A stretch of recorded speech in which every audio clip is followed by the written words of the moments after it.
بسم الله الرحمن الرحيم، ولقاءنا الحلقة العاشرة وحكايات قاسم السماك أبو طالب، اللي هو مثل ما تعرفون يعني المحافظ صديقه. اليوم حديثنا عن موضوع جدا هام يتعلق بالتربية البيتية، يتعلق بدور نص المجتمع اللي هو أيضا هي أم المجتمع الكامل، يعني المرأة وحقوق المرأة والعنف ضد المرأة سياسيا، اقتصاديا، نفسيا، اجتماعيا، إرث. فالعنف ضد المرأة من الأمور اللي هي مؤثرة على الحياة الاجتماعية والنفسية. ومثل ما نعرف المرأة بالثمانينات تختلف عن المرأة بالتسعينات، وتختلف عن المرأة في 2003 لحد هذا اليوم. فراح يتكلم لكم أستاذ قاسم السماك عن هذه المفارقة الهامة. بسم الله الرحمن الرحيم. دكتور، سؤالك هذا خليه بخانة العنف ضد المرأة. منين؟ بين قوسين من الذكور، المجتمع الذكوري. نعم. أولا المرأة أنا ما أعتبرها نص المجتمع حقيقة، يعني أعتبرها كل المجتمع. نعم. لأن هي الأم وهي الزوجة وهي البنت. فعلا. يعني إذا أنت هذني ثلاثة عندك، شلون أنت تغبن حقها؟ صحيح. ممكن إنه الأم تساعد ابنها على إنه يغبن حق خواته؟ أكو هيك؟ أكو. نعم. أكو هالتفكير غلط. تفكير غلط. نعم. توصل للمحاكم؟ تفكير غلط. لا والله خطية، يعني أغلبهم يرون بالأمر الواقع ويسكتن يعني. إيه. شوف، مساحة شغلة الورث ينقسم قسمين: شغلة عرفية، وهذا انه اخلاقنا ما تسمح لنا، انه هاي بنت مكسوره الجناح ضعيفه، لو المفروض اول وحده اعطيها قبل الذكر، اعطيها حق. نعم. وشرعا هذا بعد خوف ما عليه غبار. فعلا. الله سبحانه وتعالى قسم لك شغله الورث، شنو للمراه وشنو للرجال. صحيح. مجتمعنا مع الاسف اتجاه مو تربى عليه؟ بعدي، واكو شغلات مثل ما تقول انانيه. شنو هاي البنت يعني اربيها واكبرها واعطيها ورث، تروح تعطي رجلها، تروح تعطي نفس، وانت شنو؟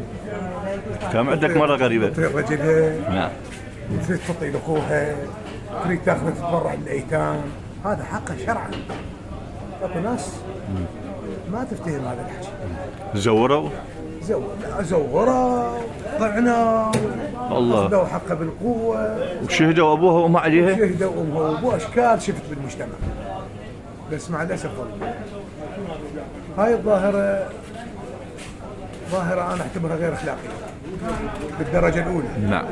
لانه كل واحد متربي وعنده اخلاق، مستحيل يسوي هاي الشغله. الله.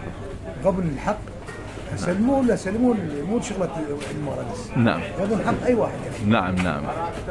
وبعدين المراه لها دور. صح. دكتوره، مدرسه، نعم. معلمه، نعم. ممرضه، وصلت. نعم. وصلت للوزاره هسه. نعم. صارت وزيره. صارت وزير. قادم طيارات عندنا بالعراق. مو من الصحيح انه انا اغبن حقها او اغيب دورها بالمجتمع. انا اعتبرها مثل كان بالبدايه، اعتبر كل المجتمع. بالثمانينات شنو رايك بالمرأة؟ انا دوري، لكن دوري قوي. الرجل ما موجود، شهيد. دوري ماكو. قبل عرف العشائر رسائل ما له، بس هسه الانفتاح ولا هذا يعني طور من يعني الظاهرة القديمة شوية بدأت تتلاشى، يعني خطرة هاي. اي. بدأت تتلاشى لأنه بالعائلة بدأوا يربوها بالثمانينات والسبعينات على. بس هسه شوف هسه يا جماعة هو تتلاشى صح بال 2003 وحتى الوقت. اي تتلاشى. أنا سأعرف واحد رجال وجه اجتماعي. نعم. يحكي على دور المرأة، يقول المرأة الرجال الخير، خاصة اللي يمشون بهاي سوالف العشيرة. يقول المرأة إذا بدون الرجال، بدون خاصة الشيخ يعني الوجيه. نعم. بدون مرأة بنت أصول يتيم، يقول يصير يتيم. الله. وجاب دليل على هذا، يقول أنا في اليوم رحت الخير محتاجينه بشغله. نعم. قعدنا بالديوان مالي، تأخر علينا، احنا محتاجينه بشغله، تأخر علينا فوق الساعة، نص ساعة. أوه. تفرخها؟ يقول احنا خلينا نكتنا روحتنا قمنا، يقول من قمنا تلاقوا انا بباب المغيب. ابويا قال دخيل الله ودخيل. انا يتيم جديد. شلون يتيم جديد؟ شكل. اي نعم. والله مرتي تو متوفى. وادور على غراضي وين؟ الله. العقال ما ادري وين تشفينا. نعم. دور كبير بالبيت وبالمجتمع وبالاسره وبكل مكان. نعم. انا هسه واحد من العالم اذا اطلع من البيت مأمن زوجتي بالبيت دير بالي على البيت وعلى عيالي. نعم. بس اذا زوجتي ما موجوده والله قسما بالله ما اطلع من البيت. عجيب. قسما بالله ما اطلع من البيت. تتوقع تمر في شي موقف وتلقى له حلول؟ لو صعبه الحلول. والله يعني انا بحكي لك صدق، يعني الزوجه اول ما زوجتك نعم. يعني ما اعتقد انها بديل. نعم.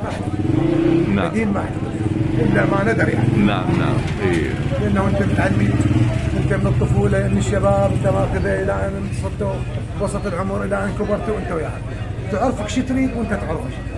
حلو. فلهذا يعني المراه لها دور كبير يعني. زين شو رايك انه الابو اللي ما يجي للبيت نادرا ما يسال بنته ورا يوم يومين بنت وين ايش محتاجه؟ وين وصلتي بالدراسه؟ ما يسالها نوبات، شنو مشكلته؟ نوبات يقول للابن دير بالك خلي يربيها لا تنحرف لا كذا وهذه ويضربها. تفكير تقول منحرفه انا اعتبره. البنيه المفروض اول ما انت تسال عليها، المفروض اول ما تداريها هي. عجيب ما شاء الله. ما شاء الله. انا اعتبر البنيه لا حول ولا قوه. فعلا. لا حول ولا نعم قوه. نعم. الانسان يعني الانسان اذا صار لا حول ولا قوه انت غير لازم انت تدير بالك عليه. صح. والسيده فاطمه الزهراء مثال كيف كرمت. سيدة نساء العالمين السيدة مريم. نعم. السيدة زينب عليه السلام. نعم نعم. طلباتهم مجابة وهذه.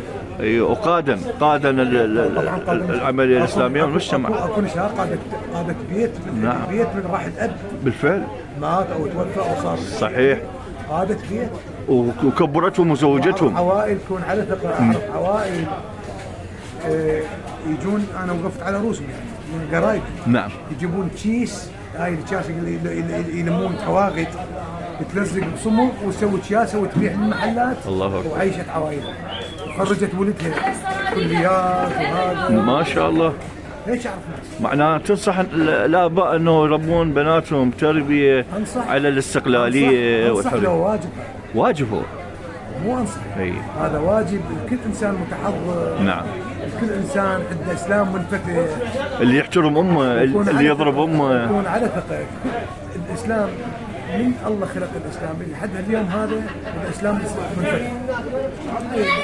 الشغلات المتشدده ترى ما عندنا، ترى دخيله علينا. نعم نعم. ماكو. نعم. تعال فاضل. نعم. زين اللي هو منحرف بتفكيره اللي يضرب ام الابن شو تقول له هذا؟ الله. يزرع ياسر. الله راح ينقل رساله لانه راح جهاله يبوعون عليه. زين الرجل اللي هو لو بعد انت شايف كونك بالسوق وما حد سمك عندك رجال يهين مرته قدام الباعه غير متردد. الله ما عنده اخلاق. ما عنده اخلاق. نعم. نعم لانه هسه يعني من يشوف هذا الفيديو يعترف انه هو غير متربي له. غير متربي وانا مسؤول عن كذا. نعم. ما عنده اخلاق نهائيا. الله اكبر. وراح يربي الجهاله على الغلط. اي غلط. ايش تنصح الصغار؟ ياخذون الشيء الزين ويعتبرون به. يدير باله على اخته، يدير باله على امه، يدير باله على زوجته. الله. هاي بالفعل. اخت وام. نعم. وبنت. ما شاء الله. نهاية لقائنا مع قاسم السماك ابو طالب الحلقة 10 وتحياتي دكتور عبد الكريم المزاني.